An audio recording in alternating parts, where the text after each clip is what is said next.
হরিপদ দাস দুর্গাপুর গ্রাম পঞ্চায়েতের লোক, সেই হরিপদ দাস সে ওখানে হামলা করেছে।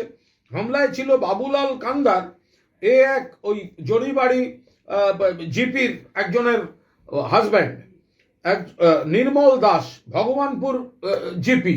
তো এরা সব দল মিলে ওই জায়গায় গেছে, মানে বাইরের লোক ফোক এনে ওই জায়গায় গেছে, গিয়ে আমাদের ছেলেদের মেরেছে, আমাদের লোকেদের মেরেছে।